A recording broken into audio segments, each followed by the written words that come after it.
Bismillahirrahmanirrahim. Assalamualaikum dan selamat sejahtera.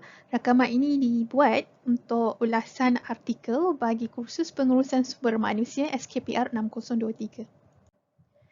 HRD dalam industri revolusi 4.0 dan impak COVID-19 ke atas organisasi. Ini adalah dua tajuk besar yang saya pilih untuk tugasan ulasan artikel, dan di dalam rakaman ini saya akan berkongsi satu artikel bagi setiap tajuk.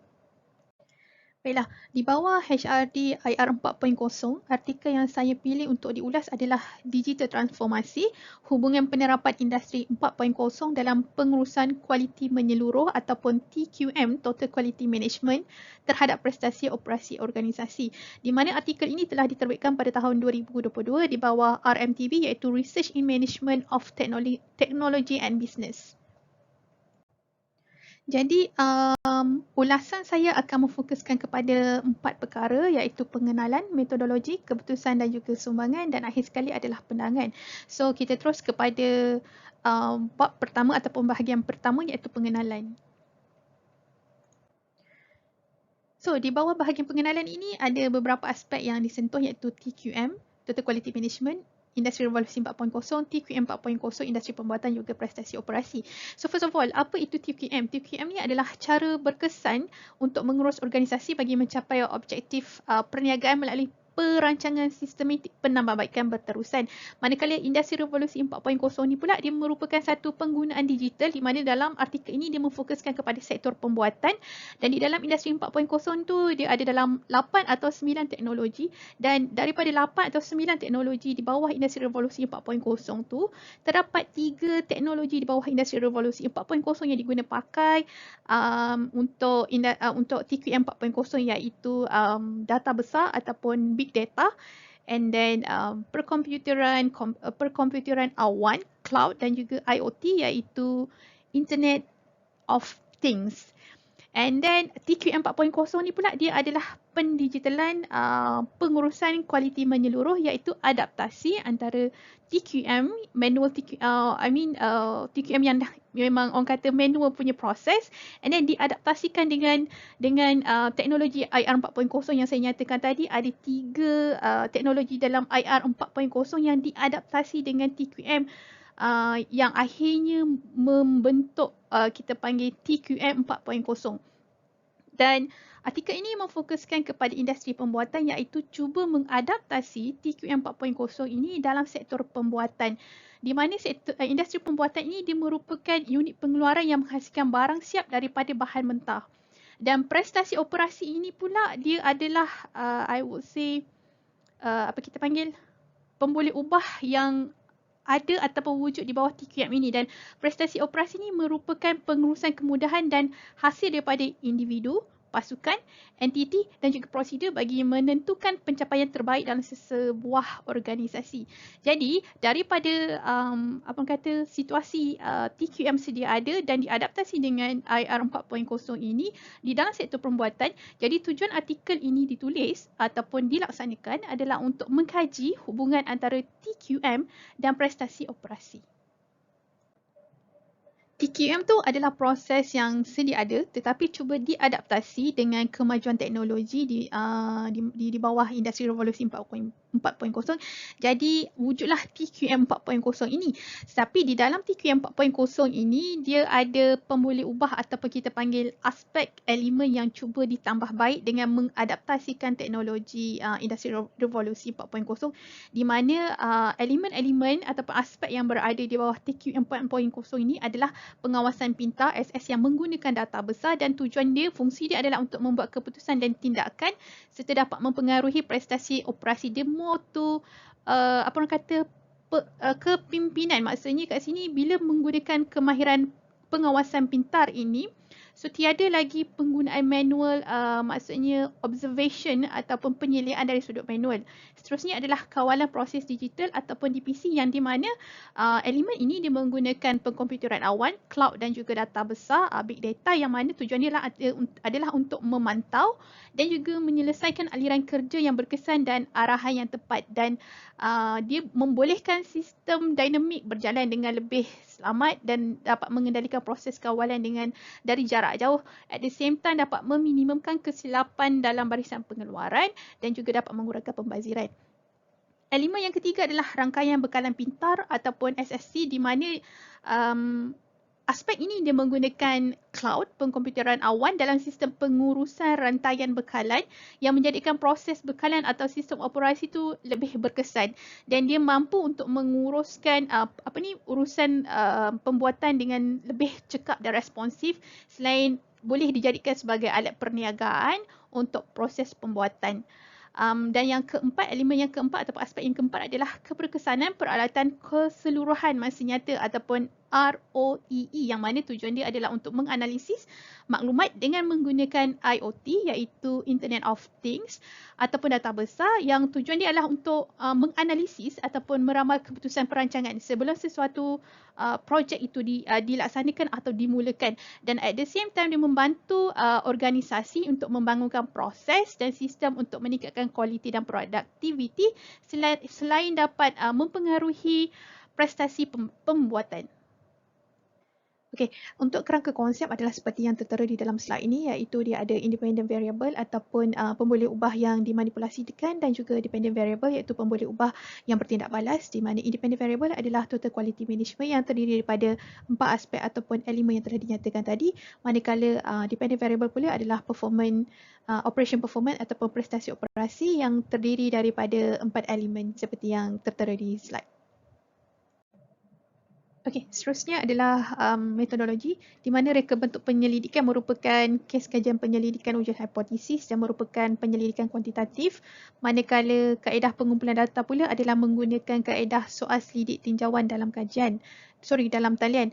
Dan untuk pengumpulan data ini, penyelidik ataupun pengkaji telah membuat tinjauan bilangan syarikat pembuatan di Melaka dan di Johor yang berdaftar di bawah Industri 4.0, dan setakat 2021 sebanyak 646 syarikat di bawah sektor perbuatan yang telah berdaftar, tetapi pengkaji tidak memperoleh dapatan ataupun bilangan pekerja yang sebenar yang bekerja dalam kilang tersebut.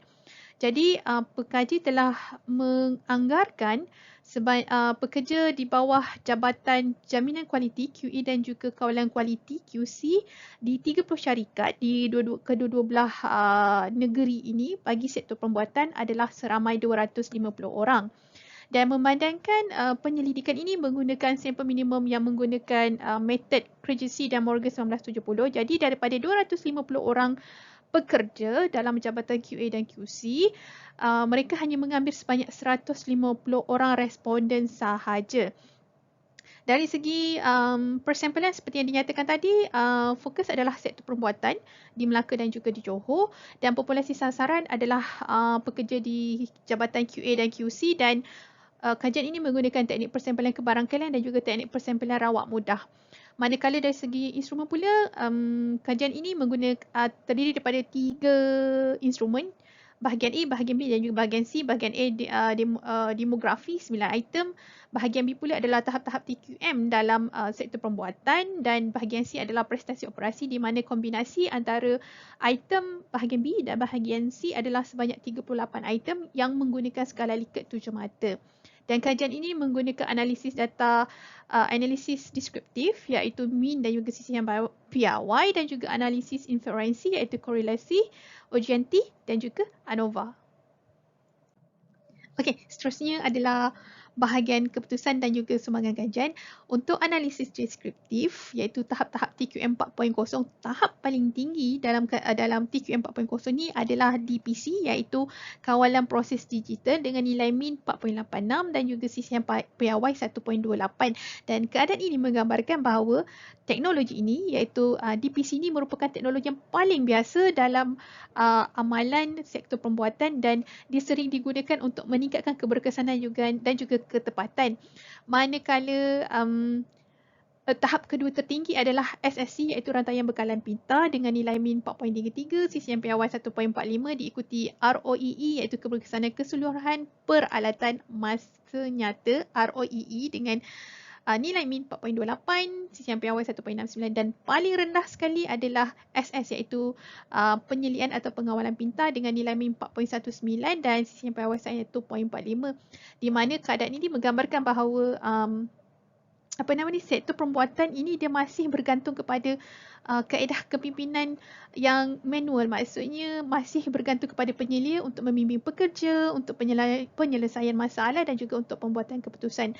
Dan overall, secara keseluruhan, tahap-tahap TQM 4.0 ini berada pada tahap yang paling sederhana.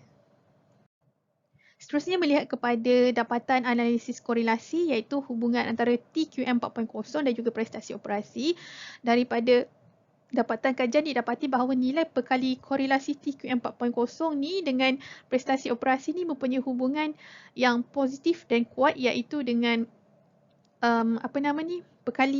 nilai perkali korelasi dia adalah 0.8 dan P value dia, signifikan nilai dia adalah sama dengan 0.000. Okey, seterusnya adalah hasil dapatan analisis korelasi untuk hubungan TQM 4.0 dan juga prestasi operasi. Secara keseluruhannya, aspek elemen TQM 4.0 ni menunjukkan hubungan yang keempat-empat elemen TQM 4.0 ni menunjukkan hubungan yang signifikan dengan prestasi operasi iaitu di mana nilai signifikan dia adalah lebih rendah daripada 0.05 dan menunjukkan bahawa keempat-empat tahap TQM 4.0 ini mempunyai hubungan yang positif dan kuat, di mana kalau kita dapat tengok dekat dalam jadual ni, nilai perkali korelasi dia adalah antara 0.684 sehingga 0.760. And then secara tidak langsung ni menggambarkan bahawa pengilang dia seharusnya menggunakan sistem TQM 4.0 ni untuk memeriksa keadaan semasa dan juga untuk membuat penambahbaikan bagi meningkatkan kualiti pada masa hadapan. Dan at the same time, pada masa yang sama, TQM 4.0 ini menunjukkan bahawa dia berupaya ataupun dia mampu untuk meningkatkan keupayaan pekerja, kualiti pengeluaran, prestasi, kewangan dan juga keberkesanan plan proses selain dapat mengurangkan pembaziran masa. Okey, seterusnya adalah bahagian terakhir iaitu bahagian pandangan di mana first thing saya nak bercerita adalah di mana duduknya TQM itu dalam HRD. So daripada gambar rajah ini kita dapat tengok first thing dia dalam bentuk piramid sebenarnya, tapi ini piramid yang terbalik. Fungsi HRD itu dia ada 3. TND, OD and also CM, Training and Development, Organizational Development dan also Career Management. So sebenarnya TQM ini dia berada di bawah OD, Organizational Development, di mana OD ni dia ada 3 key point ataupun fokus iaitu untuk keberkesanan organisasi dan juga yang fokus yang kedua adalah kesejahteraan pekerja dan yang ketiga untuk mencapai keberkesanan organisasi dan juga kesejahteraan pekerja adalah melalui perancangan intervensi. So di bawah OD ni dia ada 2 teori, change process theory dan juga implementation theory. Cumanya implementation theory ni dia menjadi asas kepada strategi intervensi, yang mana strategi intervensi ni ada 4, human process based, techno-structural, socio-technical, system STS design dan juga large system. Dan keempat-empat strategi intervensi ini dia mempunyai peranan ataupun matlamat yang berbeza-beza. Contoh macam kata human process based ni dia lebih memfokuskan kepada peningkatan prestasi individu. Same goes to techno-structural yang memfokuskan kepada interpersonal dan juga individu. Cumanya STS design ni dia adalah kombinasi antara organizational structure demand dan juga social demand. So organizational structure demand ni seperti pencapaian kerja, prestasi dan juga workflow. While social ini adalah merujuk kepada hubungan sesama pekerja dan kombinasi kedua-dua ni iaitu organisasi dan juga pekerja ni adalah tujuan dia untuk meningkatkan produktiviti dan juga kepuasan pekerja. Jadi dari situlah adanya intervensi STS, ada 3 intervensi STS iaitu Quality Circle, TQM dan juga Self-Managing Team. So boleh pendek cerita, TQM ini berada di bawah strategi intervensi STS Design. Okey, tadi saya dah berkongsi di mana duduknya TQM ini di dalam HRD iaitu di bawah OD dan dia adalah salah satu bentuk strategi intervensi di bawah STS yang pada matlamat dia adalah untuk meningkatkan produktiviti organisasi dalam bentuk penambahbaikan yang berterusan. Dan di dalam artikel ini bentuk strategi intervensi yang ingin diubah adalah TQM 4.0 iaitu pendigitalan, pengurusan, kualiti menyeluruh, iaitu kombinasi antara teknologi dan juga TQM yang sedia ada. Jadi dalam strategi intervensi ni dia ada 3 step, iaitu mendiagnosis persekitaran, membangunkan pilihan tindakan dan juga penilaian hasil intervensi. So secara keseluruhan daripada artikel itu, apa yang dapat saya simpulkan sebenarnya, artikel itu dia berada di bawah step yang kedua dalam langkah-langkah mereka bentuk strategi intervensi, iaitu langkah membangunkan pelan tindakan, di mana mendiagnosis persekitaran ini telah pun berlaku, iaitu persekitaran yang menyebabkan perlunya TQM 4.0 ni adalah kerana berlakunya orang kata revolusi dalam industri, iaitu revolusi 4.0 yang memerlukan adaptasi TQM dan juga teknologi. Jadi TQM 4.0 itu sudah ada dalam persekitaran, cuma perlu diadaptasi, ingin diadaptasi dan digunakan dalam sektor pembuatan.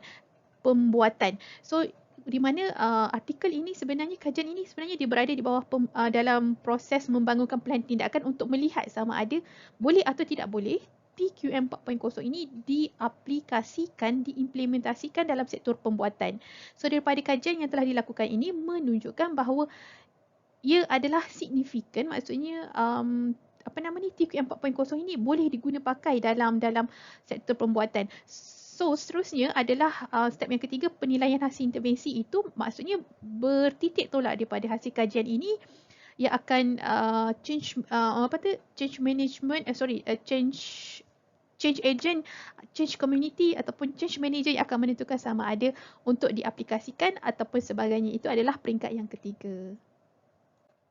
Okey, seterusnya adalah topik yang kedua, iaitu impak COVID-19 ke atas organisasi. Tajuk artikel adalah tahap kepuasan pekerja di sektor awam terhadap latihan secara atas talian mendepani pandemik COVID-19 di Malaysia.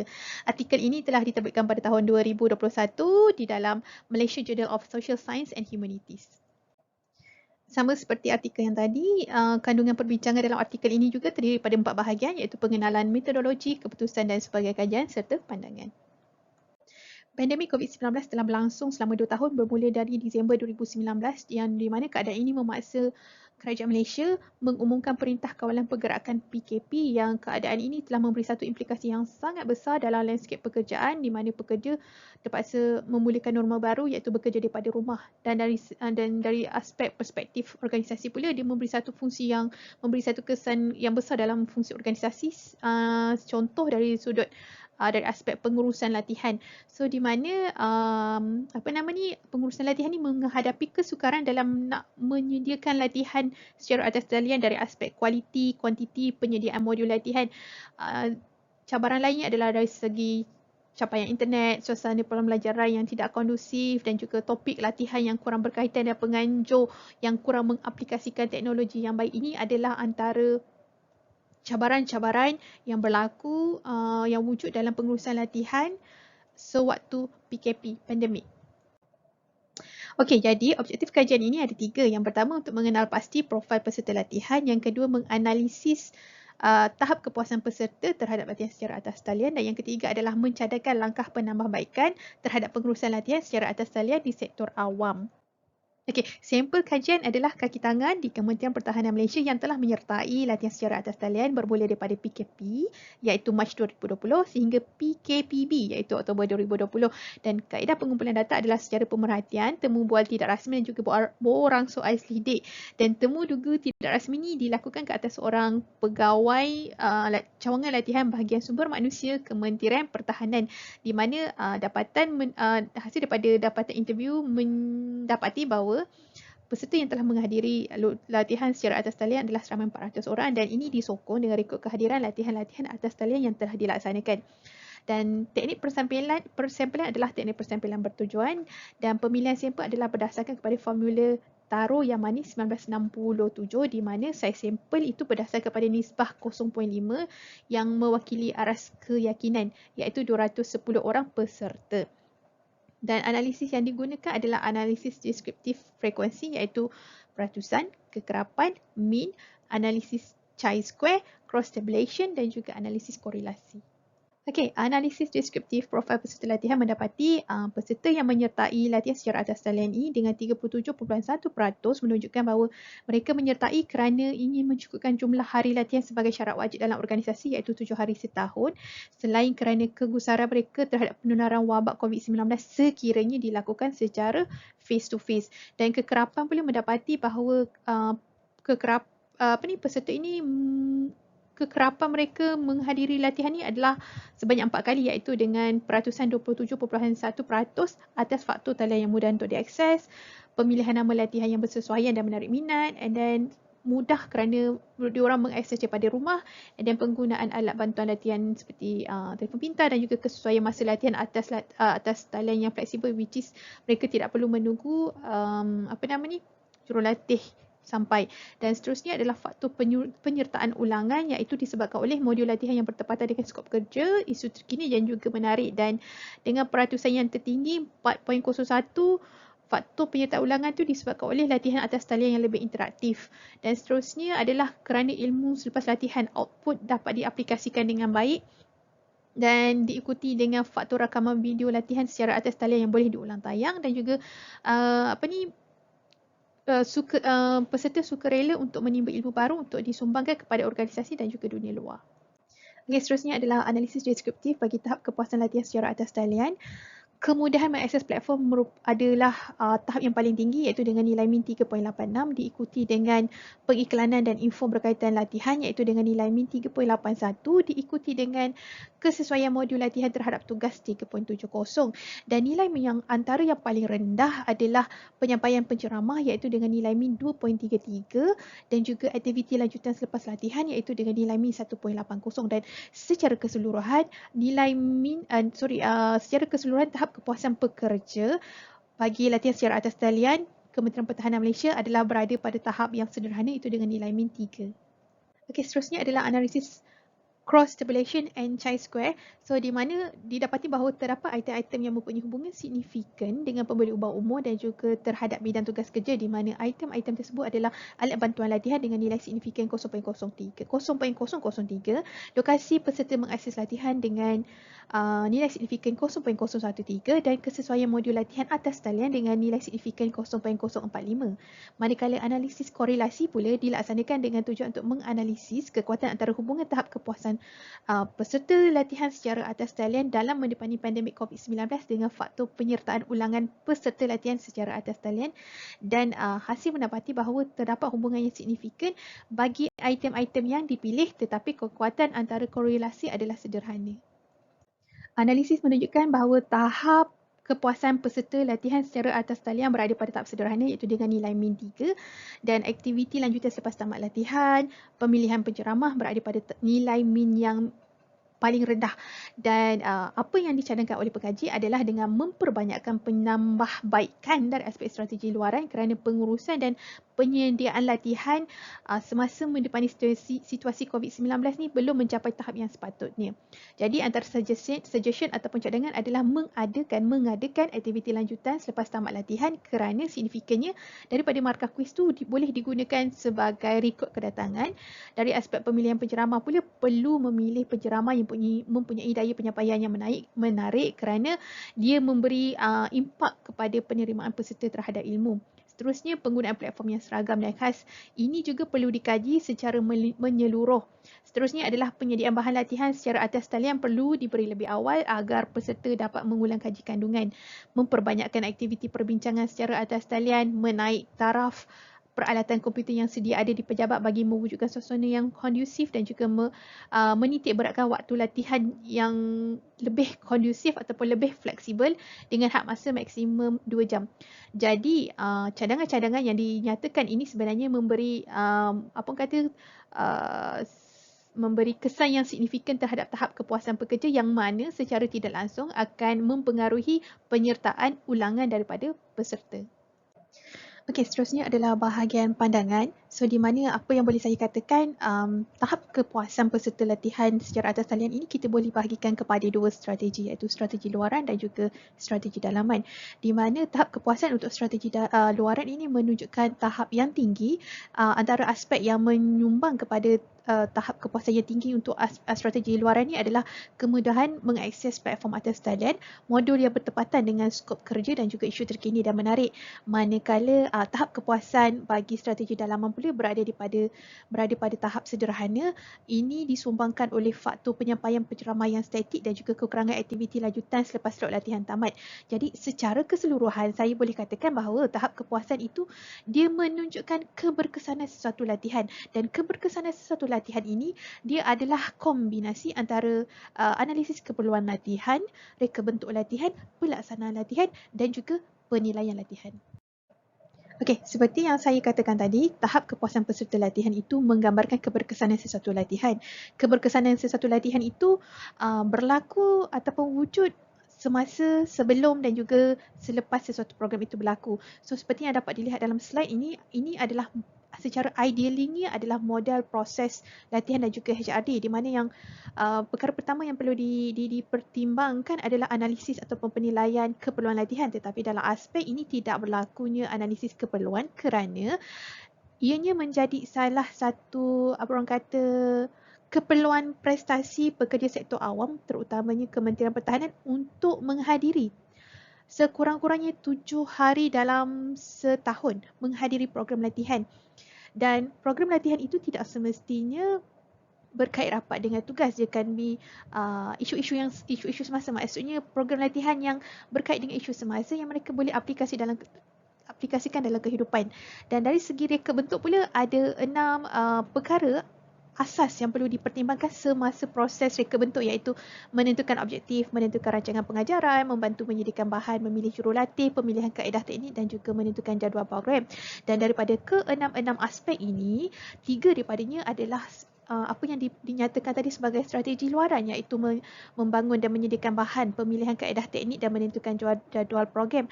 Cumanya dalam isu latihan secara atas talian ini, pengurusan latihan mereka tidak ada pilihan untuk memilih kaedah atau teknik yang sesuai untuk dilaksanakan. Mereka hanya, the only option yang mereka ada adalah melaksanakan secara atas talian.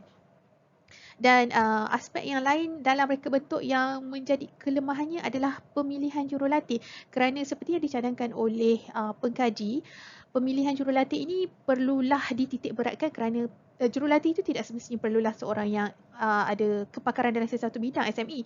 Tapi at the same time, pada masa yang sama, mereka perlulah mempunyai kemahiran dalam menyampaikan sesuatu ilmu, mempunyai daya penarik mereka yang tersendiri, mereka mempunyai keupayaan dan juga kemahiran dalam menyampaikan program dan juga mempunyai kemahiran dalam menggunakan teknologi yang baru. Dan seterusnya adalah dari segi pelaksanaan. Ini juga menunjukkan kelemahan dalam latihan ini kerana seperti yang dinyatakan, sebab the only pilihan yang ada untuk melaksanakan program latihan sewaktu COVID-19 adalah latihan secara atas talian, di mana dari segi teknik itu adalah sangat limited. Kalau kaedah konvensional yang dulu secara face to face ni terlalu banyak kaedah yang boleh dilaksanakan seperti latihan dalam kumpulan, role play dan sebagainya. Dan dari aspek penilaian pula, kalau kita go through dalam artikel ini, sebenarnya tidak berlaku langsung proses penilaian latihan. Seperti yang dinyatakan, salah satu aspek yang menyebabkan berlakunya tahap kepuasan yang rendah adalah kerana tiadanya aktiviti lanjutan selepas tamat daripada program. Maksudnya tidak dilaksanakan langsung pemilihan kriteria penilaian, apa reka bentuk yang nak dinilai atau ditentukan, bagaimana nak melaksanakan penilaian, mentafsir keputusan. Semua aspek-aspek ini tidak berlaku dalam latihan secara atas talian untuk Kementerian Pertahanan. So, dan ini adalah antara faktor-faktor yang menyumbang kepada mengapa tahap kepuasan peserta latihan secara atas talian ini adalah rendah. Itu saja daripada saya. Sekian, terima kasih.